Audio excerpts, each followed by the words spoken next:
December 30th, 2000. It was a cold and calm night in the suburb of Setagaya, Tokyo, where a family of four lived peacefully.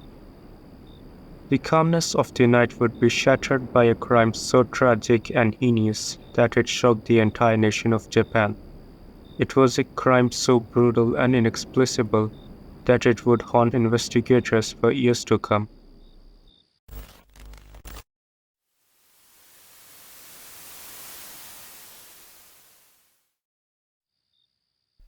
The father, Mikio, was on the family computer.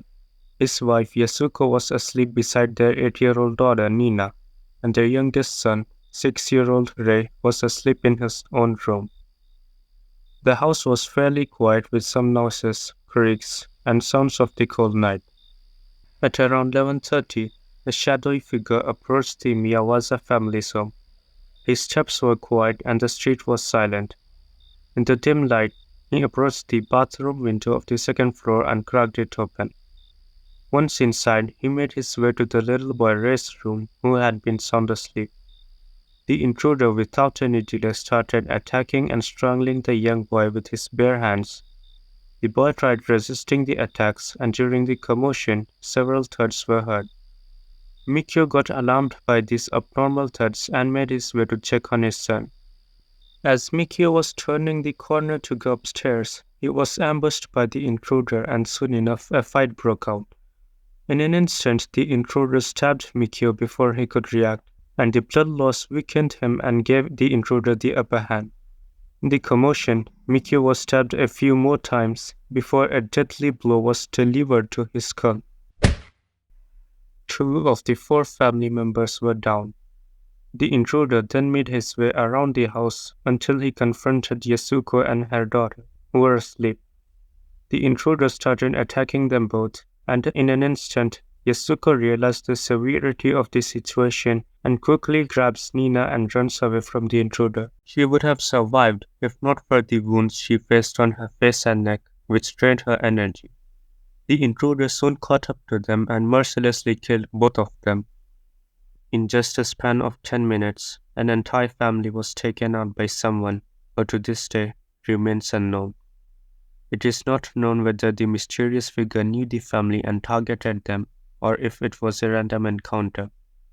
It was undeniably a horrible end for the Miyazawa family.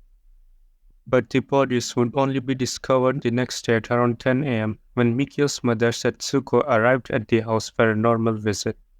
She opened the door of the house only to see a graphic scene no person would ever want to see. She was met with the lifeless bodies of her loved ones. Seeing this, she ran out of the house in search of help. At somewhere near 11 a.m., a call was made to the police. The police soon arrived at the crime scene and were informed about what laid inside the house. The house was sealed off. The detectives and police officers began doing their job, and soon enough, evidence was discovered. The first thing that stood out was the unnatural number of items that were left behind, which did not belong to any family member. It was assumed that these items belonged to the killer. The list of items found a knife, a waist bag, a sweater, 2 handkerchiefs, gloves, and a hat. It was believed that the killer changed his clothes due to the amount of blood he had on them. Given that he stabbed 3 of the family members, it isn't too far-fetched to consider.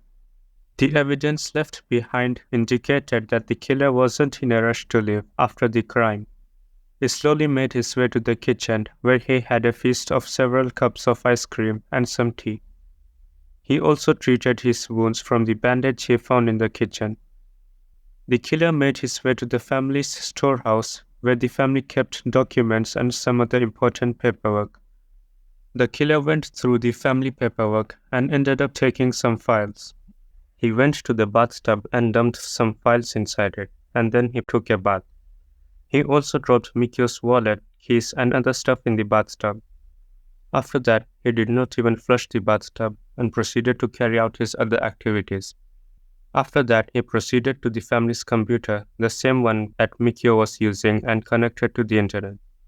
He made a new folder and visited a movie theater's website. However, there exists a theory regarding the computer. It suggests that the killer used the computer at 10 a.m. the next morning, which would have greatly restricted his window for escape, given that their grandmother discovered the bodies around that time. Yet, this theory was debunked in 2014 when a subsequent experiment proved that the computer powered on due to the grandmother's abrupt exit after discovering the body, causing her to bump into the desk and activate the mouse, turning on the computer. But there was an issue. Nobody could exactly pinpoint when the killer left during the night, and it is believed to be somewhere between 1:30 and 10 a.m.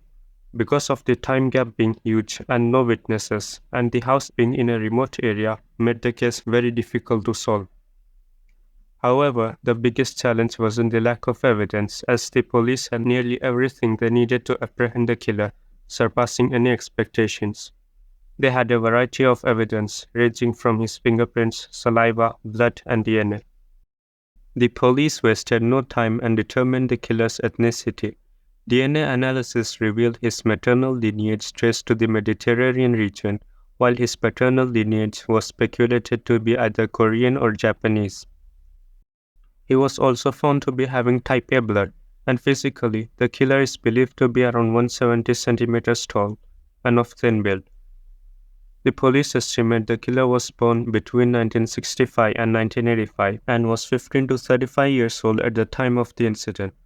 He was also believed to be right-handed after investigating the wounds of the victims. Remember the waste bag found among the evidence? It held a crucial clue that transformed the investigation entirely. Inside the bag were traces of sand. Not just any sand, but sand specifically from Edwards Air Force Base in California, which would make a military background very likely. What makes this even more gruesome is the fact that the sweater worn by the killer was part of a limited edition, with only 130 units produced, which could have been very useful in finding the killer. However, after a lot of investigation, the police could only track down 12 of them. The police now had all the evidence they needed. Everyone thought the killer would be caught in a matter of time and he would face consequences for his actions. Unfortunately, the story does not have a happy ending. Despite more than 246,000 investigators being involved in the case and collecting 12,500 pieces of evidence, the mystery remains unsolved to this day. Maybe one day we will know who was behind the horrific murders of Setagaya. If you haven't already subscribed, please consider subscribing to our channel. You can always unsubscribe later. Thanks for watching.